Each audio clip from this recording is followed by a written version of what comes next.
Welcome back everybody, today is day 17 of Pinktober. Today's prompt is to draw a warrior cat's camp or territory. This can be your interpretation of any warrior cat camp or territory, for example like the River Clan camp, the gorge, the Two Lake place, or even you can just make your own OC camp. But the main idea of this prompt is to make a reference artwork of a camp layout that doesn't have any warrior cat characters in it. For ourselves, Rachel and I worked together to create a detailed panoramic reference, which I can use when I'm setting up scenery for the Warrior Cat episodes, to know which dens are next to each other for the ThunderClan camp in the forest. For the longest time, I just kind of flew by the seat of my pants when setting up scenery, but I really want to focus on making it more like the books, and using the books really as the reference for how I'm setting things up, along with knowing what dens are supposed to be next to each other and what makes sense. So I'm so grateful that we were able to have this prompt today so that I could figure out this problem I've been having for a while. Well, it's gonna take Rachel quite a while to work on this panoramic artwork, so while she's working on it, let's jump back into the book we've been reading every single day of Pinktober, Ravenpaw's Farewell. I'll pick up where we left off. He led them through the fields, one covered in lush grass, the other filled with springy green corn stalks, until they reached the river. It was broad and lazy here, flowing idly towards the gorge at the end of the moor. Riley and Bella opened their eyes wide when they saw the water. We don't have to swim across, do we? Bella hissed, fluffing up her orange fur. Ravenpaw thought for a moment. Firestar had described following the river all the way to the gorge. He had said nothing about crossing it. No, he replied. Phew, puffed Bella. They padded along the path that ran beside the river. It was broad and flat and full of the scent of two legs and dogs. Riley and Bella stopped to sniff every stalk, every paw print, every tiny trail. Even a leaf blowing in the breeze had to be pounced on and shredded. How's my pounce? Riley called, scraps of a beech leaf clinging to his muzzle. Keep your weight on your hind legs right until you spring, Ravenpaw told him. If you lean on your front paws, you'll put yourself off balance. Riley crouched down again, practicing. But you'll wear yourself out if you don't stick to walking for a while, Ravenpaw added. He noticed Bella staring into a clump of reeds. We'll hunt later, I promise, he told her.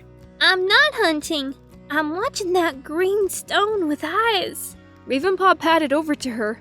Oh, that's a frog. Not good prey unless you're starving. Or in ShadowClan. Ooh, we've heard about ShadowClan, meowed Riley. Tell us a story about them. Ravenpaw sighed. If it means you'll keep walking. Okay. He didn't want to frighten them with how vicious clan life could be. So he made up a story about ShadowClan queens teaching their kids to jump like frogs. It kept Riley and Bella distracted for long enough that they covered a decent stretch before Ravenpaw realized it was sun high and time to rest. He sank down under the hedgerow at the side of a path and licked his haunches. His legs were aching, and his belly felt as though he had swallowed a stone. There was a loud scrabbling noise in the scrubby grass behind him. Ravenpaw turned to see Bella stepping proudly through the brittle stalks with a shrew in her jaws. She dropped it in front of him. Fresh kill, she declared with her tail curled high above her back. Great catch, Ravenpaw purred. There was a crack and a thud on the other side of the hedge, and Riley pushed his head through the branches. Oops, he panted. I was chasing a sparrow, but it got away. Don't worry, Bella caught enough for all of us, Ravenpaw meowed. And I'm not surprised the sparrow escaped. You sounded like a herd of cows thundering through the hedge. Riley scrambled through the hedge and rubbed his muzzle on his sister's head. He had to stretch up to reach her. You're practically a warrior already, he meowed. There's still a lot to learn, Ravenpaw warned. At that moment, a storm of barking sounded further along the river. Ravenpaw sprang up, his fur bristling. We're used to dogs, Riley boasted. There was a fluffy white one in the garden next to ours. Bill and I used to scratch its nose whenever it looked under the fence. Huge paws thundered along the path towards them, and Riley's eyes grew huge. But it wasn't as big as this dog, he yelled. He leaped into the hedge as if he had grown wings. Bella followed and Ravenpaw scrambled after them, giving Bella's rump a shove with his nose to boost her into the higher branches. They clung to the swaying twigs and looked down at a massive brown beast, which was snuffling up the remains of the shrew. When it finished, it looked up, its long pink tongue lolling, its hot breath stinking of prey. Is it gonna eat us next? Bella whimpered. Let's hope not, Ravenpaw muttered. He sank his claws into the branch and tried to wiggle deeper into the hedge. A two-leg bellowed close by, making all of the cats jump. The dog looked around, and then its ears drooped and it trotted away. Ravenpaw let out a long breath. That was way too close.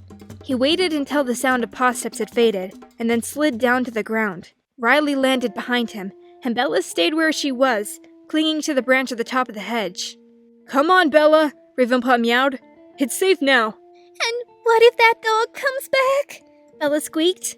It won't, Ravenpaw replied. You don't know that.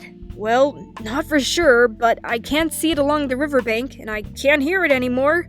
We're going in the opposite direction, so we have time to get away. I'm scared, Bella mewed in a tiny voice.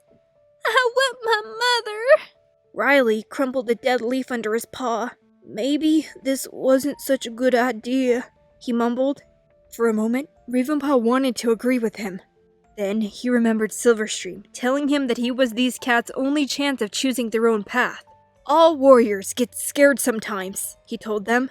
It's the only way to tell if you're being brave. You kept yourself safe from that dog, didn't you? You did well, both of you. Violet would be very proud of you. But we need to keep going before that dog comes back. Above his head there was a faint whimper. Ravenpaw looked up. You can't stay up there forever, Bella. A hedge is no place for a cat, kitty pet, or warrior. Do you promise that dog won't get me? Bella mewed. I promise. There was a crackle of twigs and a few tumbling leaves. Then Bella squeezed out from the bottom of the hedge. Her fur was full of scraps and her eyes were wide with fear. Ravenpaw licked the top of her head. Well done. You're doing great.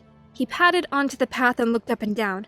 There was no trace of life, two-leg or dog, in either direction. Let's go, he called, and set off at a trot.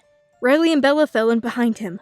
Ravenpaw tried not to show that the incident with the dog had rattled him too.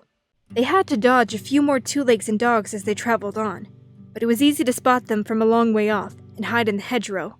Bella was unusually quiet, and Riley stayed close to her, giving her encouraging licks. When it started to get too dark to see the edge of the riverbank, Ravenpaw looked for a place to spend the night. He found a squat, angular, gray stone den at the edge of the field just on the other side of the hedge. The floor was damp earth and it smelled sharply of cows, but there was no other animals in the field and no sense of foxes or badgers.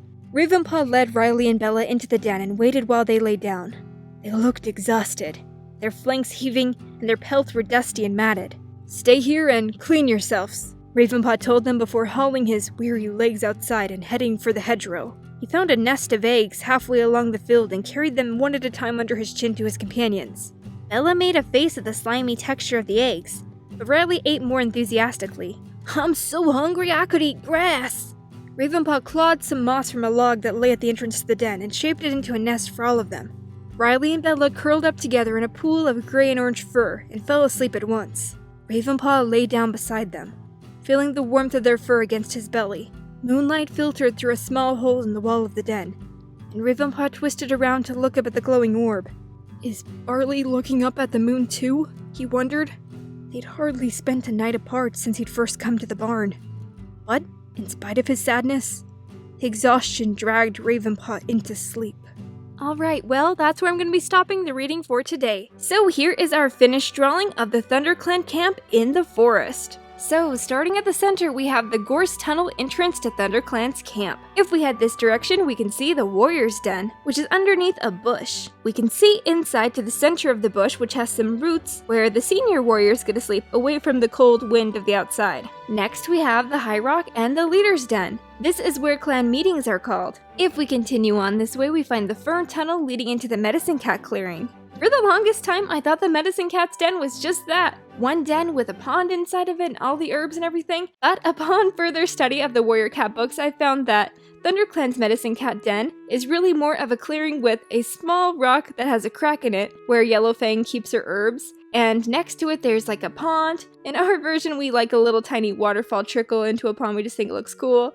And so her clearing is a lot bigger and she really only keeps her herbs inside of her den, and her and Cinderpaw sleep in there at night. But for the most part, she treats her patients in her clearing. And who are her most frequent patients? The Elders! So that makes sense that the Elders' den is right next to the Medicine Cat den. Their den is under a jutting branch in a fallen tree that has grass, moss, and ferns sprouting from every crevice in the tangles of wood. Let's continue this way and make a short pit stop at the Dirt Place. They really don't go too much into detail about the dirt place in the books, other than cats throw away old bones there and they make dirt. We do know that there's like a secret exit of the camp over by the dirt place in the nursery. So the nursery is right next to the dirt place and is consistent of a huge bramble bush which provides protection for the kits and queens. We imagine that next to the nursery would be the Apprentice Den, which surprisingly doesn't have that much cover. The Apprentice's Den is just a clump of ferns beside a tree stump. So they're not moving very far from the nursery when they move to the Apprentice's Den, but they do have to learn to weather the cold a lot more because they have way less protection than even the warriors. But their den is right next to the fresh kill pile. So yeah, this is how we envision ThunderClan's camp in the forest territory. Let me know what you think of our den placement down below. I'm very excited to use this reference to help me set up scenery for filming ThunderClan's camp from now on. Up here on the screen right now are 10 examples from Amino of your guys' interpretations of different warrior cats camps and territories. These are so cool! I love knowing how you guys think different warrior cat camps should be set up. I especially love Stalking Wind's artwork they did of WindClan's camp. Keep up the great work, everybody! I love seeing your Pinktobers! If you guys want to join in on Pinktober, tomorrow's prompt is a fun one. You guys can draw or write a fanfiction about a non-cat joining a cat clan. As always, I can't wait to see what you guys come up with. Until next time, bye-bye!